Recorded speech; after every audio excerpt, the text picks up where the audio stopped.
Hi friends, welcome to மண் வாசம் channel. இன்றைக்கி நம்ம சேனலில் பார்க்க போகிற ரெசிபி குலோப் ஜாமுன் தாங்க. குலோப் ஜாமுன்னா ரெடிமேட் குலோப் ஜாமுன் இல்லைங்க, வீட்டிலே எப்படி ரெடி பண்ணுறதுன்னு தான் பார்க்குறது. பார்த்திங்கன்னா இது 70 கிராம் ஆட்டாங்க, கோதுமை மாவு, இதேமாதிரி பால் பவுட்ரு 70 கிராமுங்க. ரெண்டும் சமமாக ஈக்குவலாக எடுத்துக்கணும். ஒரு அரை டீஸ்பூன் சோடா மாவு, இது நல்லா சேர்த்து ஜல்லடையில் சலித்து எடுத்துக்கோங்க. இதுமாதிரி சலிச்சிங்கன்னா எல்லா இடத்துலையும் சோடா மாவு எல்லாமே சமமாக பரவும். இப்போ 1 டேபிள் ஸ்பூன் அளவுக்கு நெய் விட்டுக்கலாங்க. இப்போ நம்ம கடைகளில் வாங்குகிற பாக்கெட்டு மாவோட இது நம்ம வீட்டில் ரெடி பண்ணுறது நல்லா ஹெல்த்தியாக இருக்கும். நம்ம கடைகளில் கிடைக்கிற சுவையே நம்ம வீட்டில் செய்கிற மாவுலையும் கிடைக்குங்க, அவ்வளோ டேஸ்ட்டாக இருக்கும்.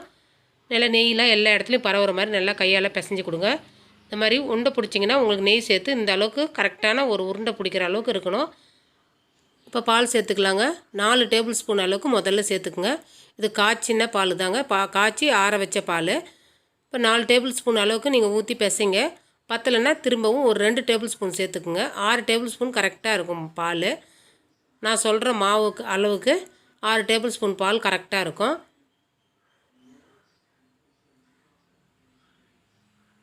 எல்லாத்தையும் ஒன்று சேர நல்லா கலந்து விடுங்க. பாருங்கள், இப்போ பால் பத்தலை, நான் திருப்பி 2 டேபிள் ஸ்பூன் அளவுக்கு பால் சேர்த்துக்கிறேங்க நான். அவ்வளோதாங்க. எல்லாத்தையும் ஒன்று சேர லைட்டாக பிசைஞ்சு விடுங்க. ரொம்ப அழுத்தம் கொடுக்க தேவையில்லைங்க. இப்போ கையில் ஒட்டுற மாதிரி தான் இருக்கும். கொஞ்சம் ஒரு 5 நிமிஷம் கழித்து பார்த்தீங்கன்னா எல்லாமே செட் ஆகி உங்களுக்கு கையில் ஒட்டவே ஒட்டாதுங்க. அவ்வளோதாங்க ரெடி ஆகிடுது. நம்ம அழுத்தம் கொடுத்து ரொம்ப பிசைய தேவையில்லைங்க. இப்போ பார்க்குறது கையில் ஒட்டுற மாதிரி தான் இருக்கும். கொஞ்சம் ஒரு 5 நிமிஷம் கழித்து பார்த்தீங்கன்னா எல்லாம் செட் ஆகி உங்களுக்கு கையில் ஒட்டாதுங்க. இந்த அளவுக்கு இருக்கணும் மாவு பதம்.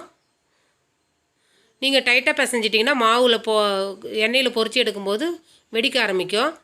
அவ்வளோதாங்க. ஒரு 5 நிமிஷம் கழித்து கையில் கொஞ்சம் நெய் தடவிக்கிங்க. சின்ன சின்ன உருண்டையாக எடுத்துக்குங்க. சின்ன சின்ன உருண்டையாக எடுத்துகிட்டு இப்போ நீங்கள் எந்த ஷேப்பில் வேணாலும் போட்டுக்கலாங்க. இது மாதிரி கோல் பண்ணிவிட்டு அதுக்கப்புறம் பார்த்திங்கன்னா நம்ம நீட்டு வாக்கில் நான் உருட்டி எடுத்துக்கிறேன். நீங்கள் எந்த ஷேப்பில் வேணாலும் போட்டுக்கலாங்க, ரவுண்ட் ஷேப்லேயும் போட்டுக்குங்க, இது மாதிரி போட்டுக்குங்க. அவ்வளோதாங்க. எல்லாத்தையும் இதே மாதிரியே நீங்கள் ரெடி பண்ணி வச்சுக்கோங்க. பார்த்தீங்கன்னா அடுப்பில் நான் எண்ணெய் காய வச்சு வச்சுருக்கேங்க. லைட்டாக சூடாக இருந்தால் போதும், ரொம்ப சூடு இருக்கக்கூடாது. எண்ணெய் லைட்டான சூட்டில் தாங்க நல்லா பொரிச்சு எடுக்கணும். அப்போ தான் உள்ளே இருக்கிற மாவுலாம் நல்லா வேகும்.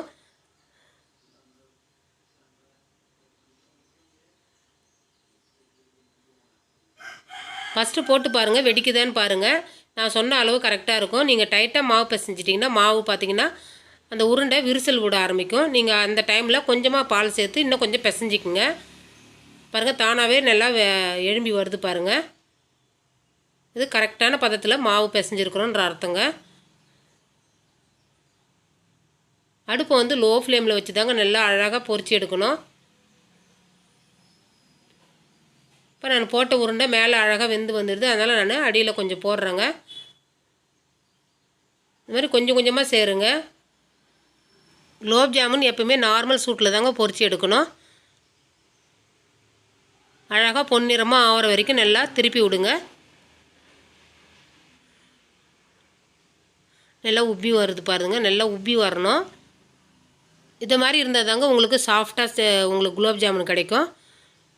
உங்களுக்கு மார்க்கெட்டில் கிடைக்கிற மாதிரியே உங்களுக்கு குலோப் ஜாமுன் அதே டேஸ்ட்டில் கிடைக்கும், நம்ம கோதுமை மாவில் செய்கிற குலோப் ஜாமுனும். அவ்வளோதாங்க. இந்த கலர் மாறினது நம்ம எடுத்துடலாங்க. நல்லா பொன்னிறமாக பொரிஞ்சு வந்துடுது. இப்போ நம்ம எடுத்துடலாம். நல்லா எண்ணெயை வடிகட்டிட்டு எடுத்துருங்க.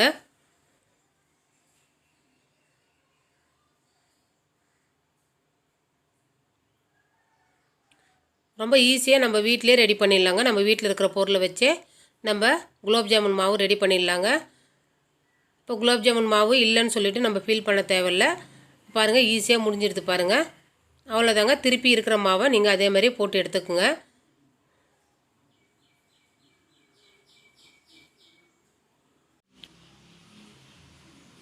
இதுவுமே அதே மாதிரி ரெடியானது நம்ம எடுத்துடலாங்க. நம்ம இப்போ ஜீரா ரெடி பண்ணிக்கலாங்க. இப்போ கேஸ் ஆன் பண்ணிவிட்டு ஒரு வானல் வச்சுக்கோங்க. இப்போ நம்ம எடுத்துருக்கிற மாவுக்கு 1.5 கப்பு சர்க்கரை எடுத்துக்கணுங்க. அளவு பார்த்திங்கன்னா ஒரு 120 கிராம் சர்க்கரை எடுத்துக்கோங்க, கரெக்டாக இருக்கும். ஏன்னா நம்ம ஜீராவில் ஊற வைக்க போகிறோம் இல்லைங்களா, அதனால் கொஞ்சம் சர்க்கரை அதிகமாக இருந்தால் சூப்பராக இருக்கும். அதனால் ஒரு 120 கிராம் சர்க்கரை எடுத்துக்கோங்க. அவ்வளோதாங்க, 1.5 கப்பு நம்ம சர்க்கரை சேர்த்தாச்சு. இப்போ சர்க்கரை மூழ்கிற அளவுக்கு தண்ணி சேர்த்துக்கலாங்க.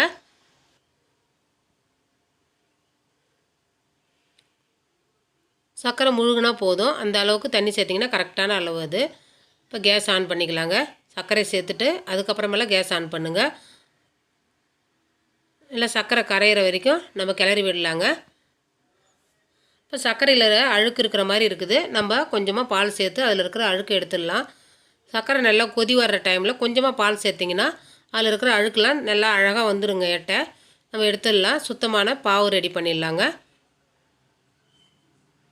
இப்போ நல்லா கொதி வருது பாருங்கள். இந்த டைமில் கொஞ்சமாக 1 டேபிள் ஸ்பூன் அளவுக்கு பால் விட்டால் போதும். நம்ம சர்க்கரை கொதிக்க கொதிக்க நம்ம அதில் இருக்கிற அழுக்கெல்லாம் தனியாக வந்துடும்.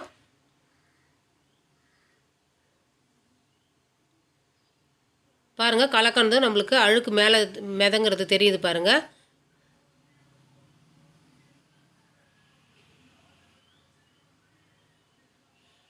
இப்போ இது ஒரு கரண்டி வச்சு நம்ம எடுத்துடலாம், மேலோட அழகாக எடுத்துடலாம்.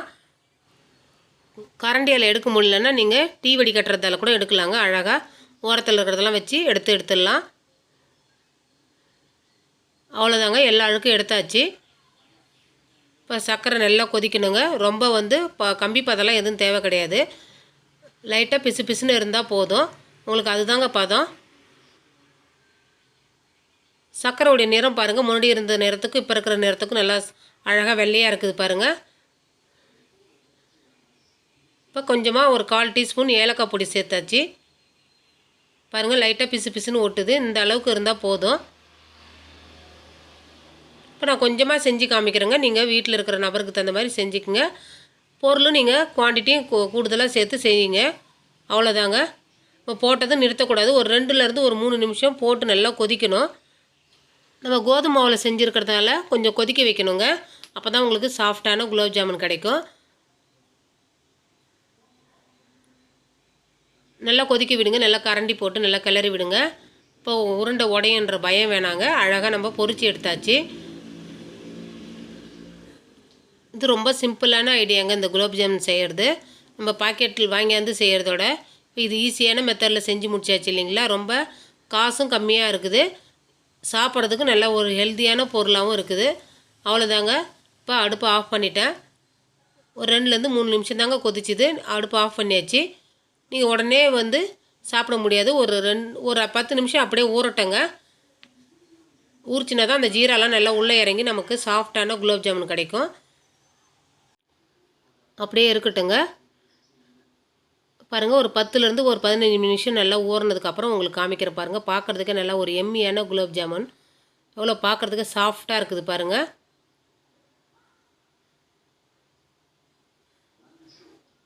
அவ்வளோதாங்க. அந்த ஜீரா கூட நீங்கள் அந்த குலோப் ஜாமுன் பரிமாறினீங்கன்னா மார்க்கெட்லேருந்து வாங்கியாந்து செஞ்சதுன்னு தான் சொல்லுவாங்களே தவிர நீங்கள் வீட்டிலே ரெடி பண்ண மாவில் செஞ்சதுன்னு சொல்லவே மாட்டாங்க. அவ்வளோ டேஸ்ட்டாக இருக்குங்க. இது பார்த்திங்கன்னா நீல வாக்கில் செஞ்சுருக்கிறேன். நீங்கள் கோல் ஷேப்பில் கூட நீங்கள் செஞ்சுக்குங்க. பார்க்குறதுக்கு குலோப் ஜாமுன் மாதிரியே இருக்கும். நான் ஒரு டிஃப்ரெண்ட்டாக இருக்கட்டும்னு இந்த ஷேப்பில் செஞ்சேங்க. அவ்வளோதான், ரெடி ஆகிடுச்சு நம்ம குலோப் ஜாமுன். ஒன்று காமிக்கிறேன் பாருங்கள், எவ்வளோ சாஃப்டான ஒரு குலோப் ஜாமுன் ரெடி ஆகிருக்குது பாருங்கள். நல்லா ஜூஸியான குலோப் ஜாமுன் சூப்பராக ரெடி ஆகிடுச்சு. இந்த ரெசிபி பிடிச்சிருந்ததுன்னா மண் வாசம் சேனலில் லைக் பண்ணுங்கள், ஷேர் பண்ணுங்கள், கமெண்ட் பண்ணுங்கள், சப்ஸ்கிரைப் பண்ணுங்கள். தேங்க்யூ.